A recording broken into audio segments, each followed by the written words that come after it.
I'm so happy to have a chance to talk with you. Nathaniel and I enjoyed that performance so much. Good. And I'm assuming it was enjoyable for you as well, like getting that kind of reaction from the audience. Oh, definitely. Right from the start, they were into it, weren't they? Yeah, You absolutely. could feel that. Alan McLeod, and I played Sam Flop. Val Bogan, I directed. Lauren Sevenchick, I played Beverly Wojtowicz. Teal Cochran, I played Hilda Fluck. Adam Palche, and I played Gary Fluck.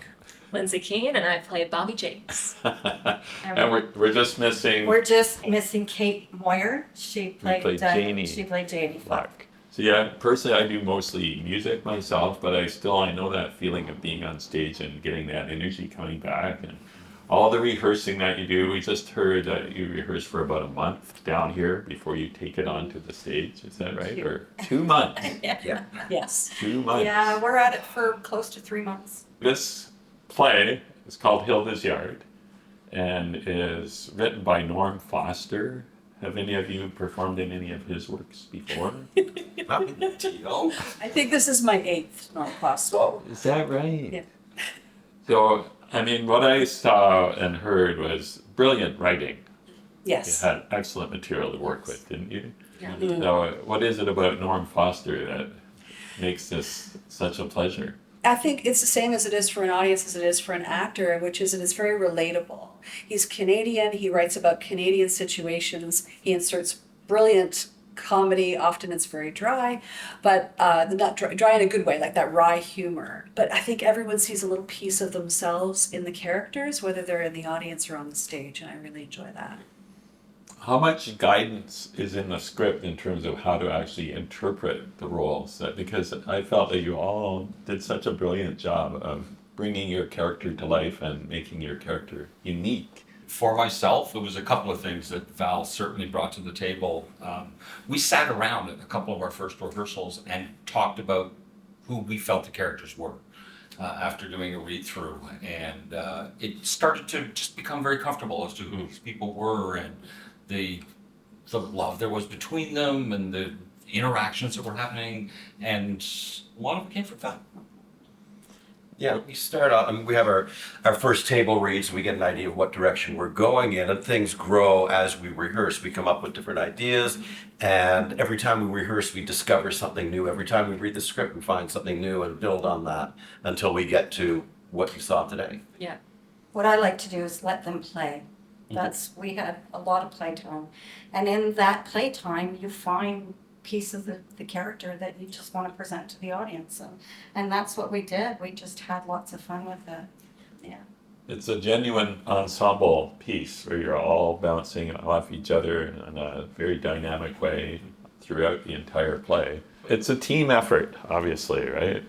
How do you feel? What's it like to be part of a team like this? It's fantastic. The size of the cast, I think, creates for some really beautiful bonding moments. Like the group that you see on stage that just works together so well is because of this time that we've had over the last couple of months to really get to know each other and, to, as Val said, to really play in those roles that we have. We get to make a couple mistakes with each other. We get to make these discoveries with each other. And because of that, it just creates this amazing dynamic that we get to do for 4 more shows, but it's really, really been wonderful to work with these people. It's an amazing experience. And in this environment, I'm so impressed with this theater that's been going for 111 years. Yes. That's what I just learned. I imagine that informs your performance to some extent as well, that there's some vibes in here that I can feel, even just as an audience member. Well, considering this is actually my first time at Ottawa Little Theatre, I've heard, wonderful things over the years, like the quality of shows, how they've been around for, as long as they have been.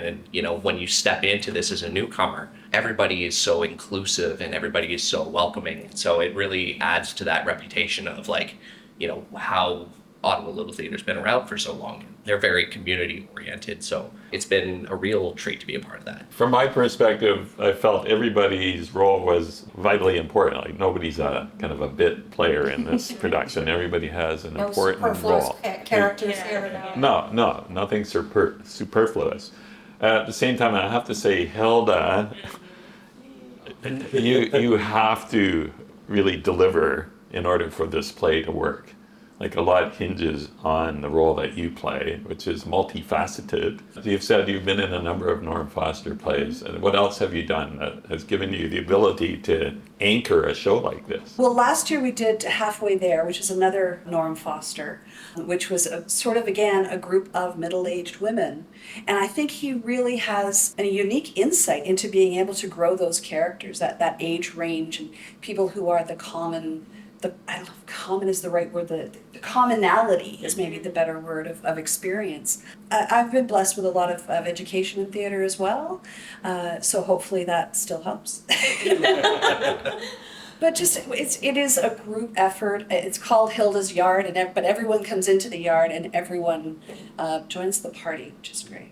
I found for a play that's so humorous and has so much wit, and it has some visual humor as well at various times, the ways other characters are reacting to what's going on.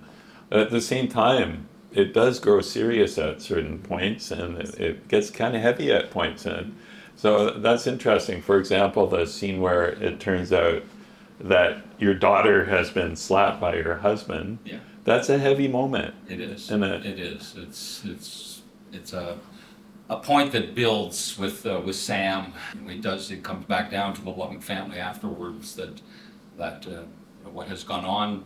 Janie's welcome. She's welcome here. She's loved. It's a tricky And business, though. It is. It had to be It is a dealt tricky with one. in a very, it had to be sort of not heavy-handed. It could not be heavy-handed. So I think we dealt with it very well, played with a lot, and it turned out to be just a beautiful scene. Yeah. Because in your initial reaction, you were reflecting the attitudes of the day. That's the part of it, because we're talking about 1956, was it? Yeah. One thing that I found really interesting was the spitting in the hand. Mm. Yeah. Ever since COVID, people are like, Oh, whoa. oh. Yeah, weird. So weird. I wasn't expecting that kind of reaction. It's been happening pretty steadily too. Yeah. Very strange.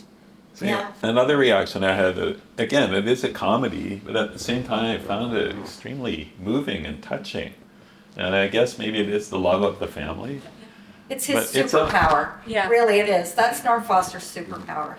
He creates these scenarios that are very common in all families or with all people, and he deals with them in a very, very beautiful way. And again, he brings lightheartedness into everything. It's what makes him a great playwright.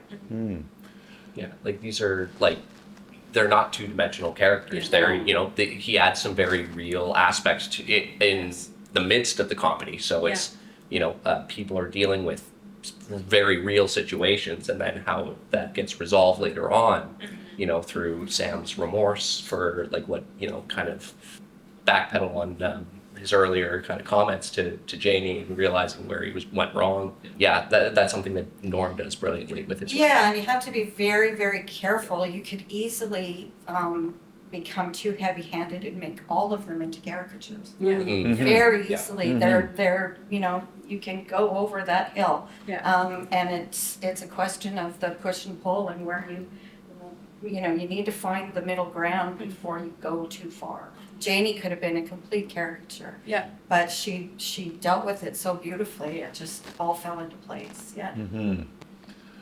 Lawrence, I noticed in, I guess, the bio on the website, Yes. you started here doing some lighting at a certain point. Is that right? Or were you on the, were you on the, I did do lighting here a long time ago. yeah, well, it goes back. Just once.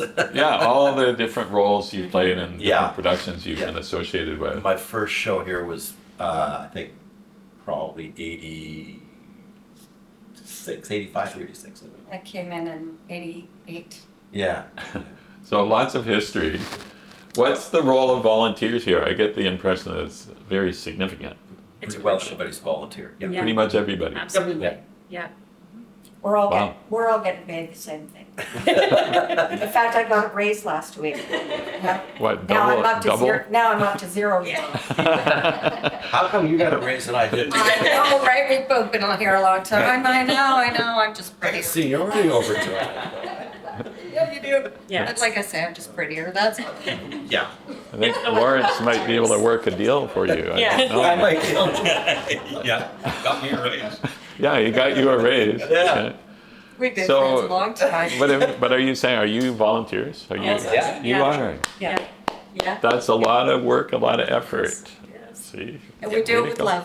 Yes. It's Yeah. for the love of the theater. That's what the word amateur means. And it is it. So there In you the go. end, yeah. So tell us a little bit more about you. You burst into the play and you immediately established yourself. Oh, Bobby's a great character. Yeah. I love this show so much, and I've talked about, I've never gotten to really play a cool girl, but she's very cool, and I think that's fun. But as we've talked about before, Norm Foster has this incredible ability in the 2 hours that were really allotted in this show to turn 6 potential caricatures into these living, breathing human beings, right? And we meet Bobby, and she's fun, and she's chill, and everybody really kind of likes her, and they're kind of enamored by her. But we find out later she's also got some baggage too. But it creates this very 3-dimensional opportunity, and that I have really loved doing. A very new kind of character for me to play someone so suave and then turn around and be like, all right, let's all sit down and talk about my father leaving me, So it's been so wonderful to be able to play with those dynamics with everybody here. It's so fantastic. And your reaction to the marriage proposal, also like that nonverbal reaction, that's very powerful. So listening is 9/10 of acting. Yes. Ah. Reacting is so important. Being able to, it's a balance. You don't want to pull away from the main stuff that's happening on stage. And so I think what can happen in the face is so incredibly important on stage. You don't want to be all the time moving all of your limbs at once, but a good facial expression can really sell what's happening without stealing too much attention. If you do You it. are the queen of the facial expression. Well, yeah, it's an interesting parallel. The play is about a family, and here you are like family in terms of the way you've worked on this together and the way that you're presenting this to the public in such an expert way. I'm so impressed. Thank you. So what a glorious production. At this point, 4 more to go, Yes. and then on to something else. Do you have something else that you're looking at getting involved in, or just curious, what else have you got on the go? I will be in Dangerous Liaisons at the Connect Theatre in November, stage managed by our lovely director Val Bogan. So that's up next for me. I'm stage managing for a show in Almont called The Wizard is Odd, and then I'm also a producer for a variety show going on with the Mississippi Muds after this. So Oh, that's a lot of different roles then. yep, Stage managing, producing, Yep. acting.